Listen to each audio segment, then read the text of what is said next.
మిత్రులారా, ఈరోజు వీడియోలో ఏపీ ఉద్యోగ పెన్షనర్ల సెప్టెంబర్ నెల జీతాలు మరియు పెన్షన్ల తాజా సమాచారం అక్టోబర్ 4 ఉదయం 7:45 సమయానికి చూస్తున్నాం. చూసే ముందుగా ఫ్రెండ్స్ ఎవరైనా ఇంకా మన ఛానల్ని సబ్స్క్రైబ్ చేసుకోకపోతే వెంటనే సబ్స్క్రైబ్ చేసుకోండి. అదేవిధంగా వీడియో మీకు నచ్చినట్లయితే ఒక లైక్ చేసి ఛానల్ని సపోర్ట్ చేస్తారని ఆశిస్తూ ఇక వివరాల్లోకి వచ్చినట్లయితే ఏపీ పెన్షన్లకు సంబంధించి నిన్నటి రోజున అనగా 3వ తారీఖున దాదాపుగా పెన్షన్లు అయితే జమ అయ్యాయని చెప్పవచ్చు. ఇక ఉద్యోగులకు సంబంధించి అక్టోబర్ 1వ తారీఖున ఎవరికైతే ఉదయం 10 గంటల లోపల జమ అయ్యాయో ఆ 10-15% మాత్రమే జీతాలు అయితే జమ కావటం జరిగింది. మిగతా వారికి బ్యాచ్ నంబర్లు అలాట్ అయ్యి అలాగే ఉన్నాయి. ఇక విద్యాశాఖకు సంబంధించినటువంటి ఉపాధ్యాయుల బిల్లులు పరిశీలిస్తే వాటిలో అయితే ప్రజెంట్ ఈ టైంకి కూడా ఎటువంటి కదలిక లేదు.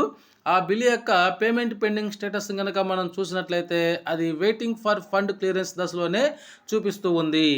అదేవిధంగా సెప్టెంబర్ ఎంటీఎస్ శాలరీస్కి సంబంధించినటువంటి బిల్ అయితే యూక్యూబేర్కు చేరింది. కాబట్టి వారికి ఖచ్చితంగా ఈరోజు జీతాలు అయితే జమ అవుతాయని చెప్పవచ్చు. ఇక మనం ఇంతకు ముందుగానే చెప్పుకున్నట్లుగా సెప్టెంబర్ 2024 రెగ్యులర్ శాలరీ బిల్ అనేది ఇంకా కూడా వెయిటింగ్ ఫర్ ఫండ్ క్లియరెన్స్ దశలోనే చూపిస్తూ ఉంది. సో ఈ బిల్లుల్లో కనుక ఎటువంటి కదలిక వచ్చినా మన ఛానల్లో ఎప్పటికప్పుడు తాజా సమాచారాన్ని తెలియపరుస్తూనే ఉంటాను మిత్రులారా. Okay friends, thank you.